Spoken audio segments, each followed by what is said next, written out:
गौतम बुद्ध से जाने कि सत्संग सुनने से जीवन में क्या बदलाव आते हैं। प्रेरक कहानी। नमस्कार दोस्तों, लघु प्रेरक कहानी में आप सभी का स्वागत है।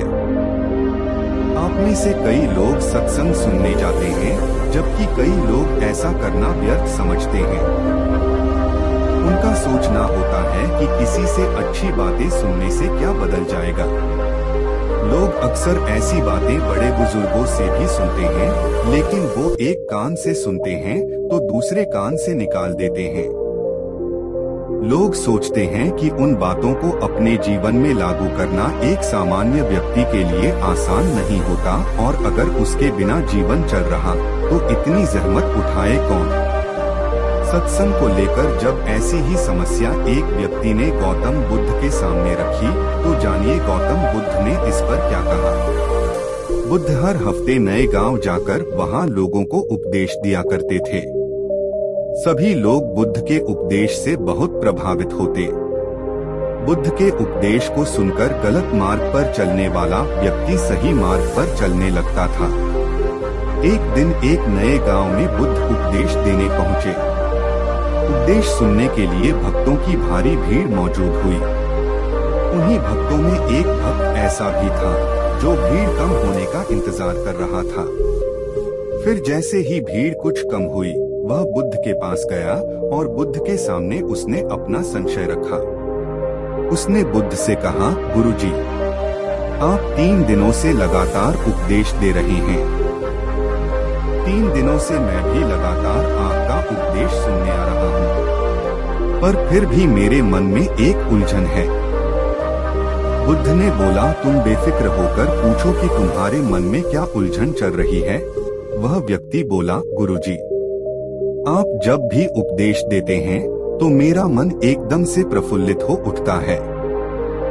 मैं खुद को ऊर्जावान महसूस करता हूँ, लेकिन जैसे ही मैं अपने घर में प्रवेश करता हूँ तो ऐसा लगता है कि जैसे वह सकारात्मक ऊर्जा कहीं गायब हो गई है। मैं अपने घर पर उन नियमों का पालन नहीं कर पाता जो मुझे करनी चाहिए।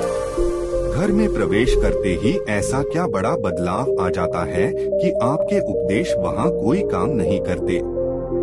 बुद्ध उसकी व्यक्ति की बात को ध्यानपूर्वक सुन रहे थे। उन्होंने 2 मिनट सोचकर जवाब दिया, वो बांस की टोकरी देख रहे हो, तुम उसे उठाओ और उसमें तालाब से पानी भरकर ले आओ। याद रहे कि उसमें से पानी नहीं गिरना चाहिए। उस व्यक्ति ने वही किया जो बुद्ध ने कहा। वह तालाब पानी भर के ले आया, पर जब तक वह बुद्ध के पास पहुंचा, उस टोकरी से सारा पानी गिर चुका था। बुद्ध ने उसे प्यार से कहा, कोई नहीं, तुम आज पानी लाने में असफल हुए, पर यह मेरा वादा है कि आने वाले समय में तुम निश्चित ही इस टोकरी में पानी भर सकोगे।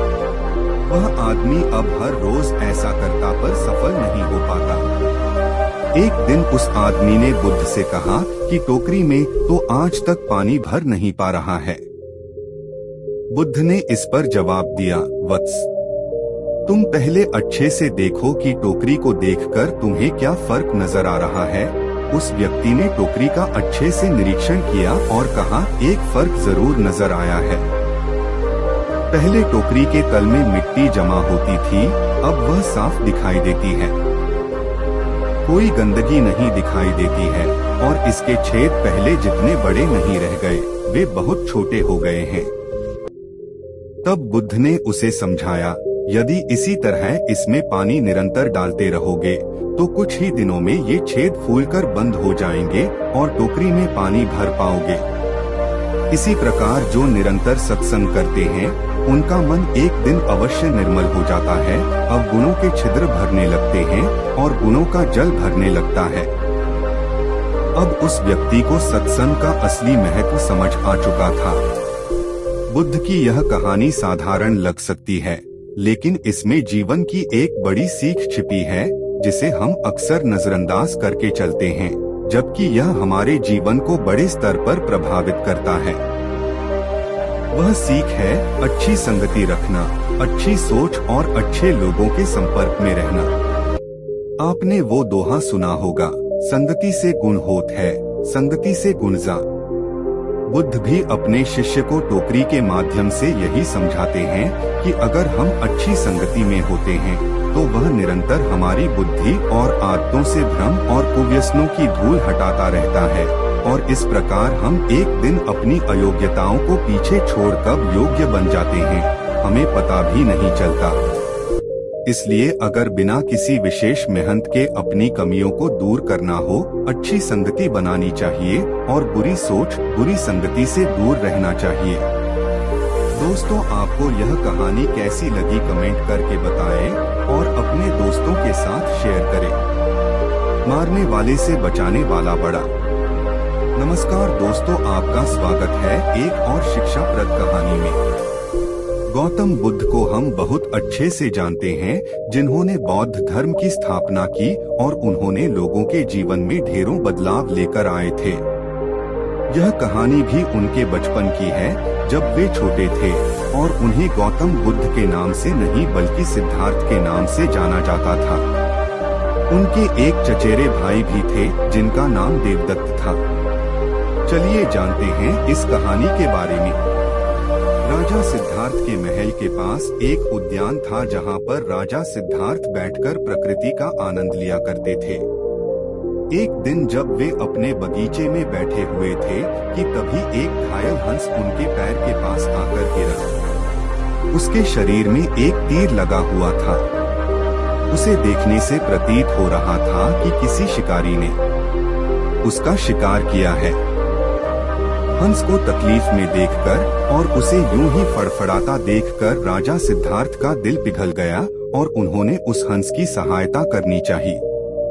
उन्होंने सबसे पहले उस हंस के शरीर से वह तीर निकाला और घायल जगह पर मलहम लगाकर उसकी पट्टी की।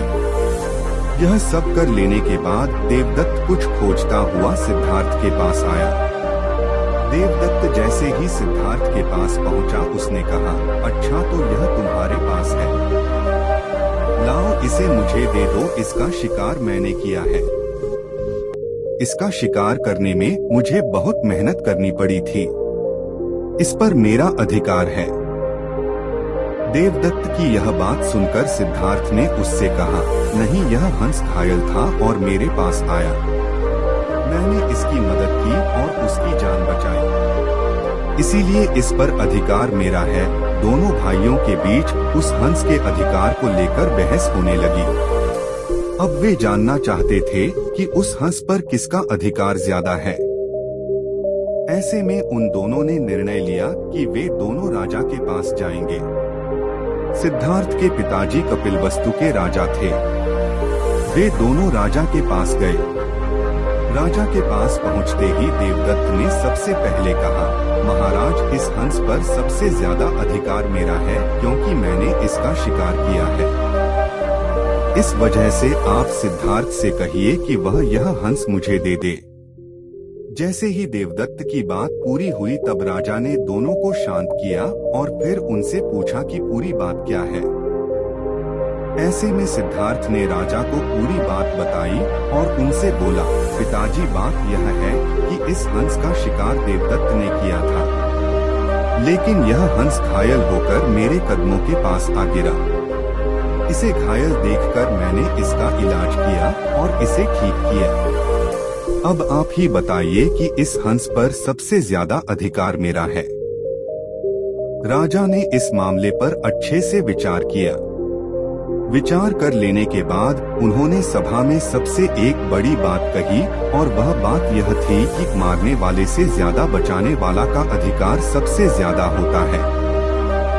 इसीलिए इस हंस पर सबसे बड़ा अधिकार सिर्फ और सिर्फ सिद्धार्थ का है, क्योंकि उसने उस हंस को मारा नहीं बल्कि उसे घायल देखकर उसका इलाज किया और उसकी जान बचाई। राजा के ऐसा कह लेने के बाद देवदत्त को बात अच्छे से समझ आ गई। वह भी जान चुका था कि मारने वाले से ज्यादा बचाने वाले का अधिकार सबसे ज्यादा होता है। इस कहानी से हमें समझ में आता है कि मारने वाले से ज्यादा बचाने वाला बड़ा होता है और उसका अधिकार भी मारने वाले से ज्यादा होता है। इसीलिए हमें भी दूसरों की मदद करनी चाहिए और परेशान लोगों की सहायता करनी चाहिए। ऐसा करने से हम अपने आसपास के समाज को अच्छा और बेहतर बनाते हैं। एक अच्छा समाज ही एक अच्छे देश की पहचान होती है।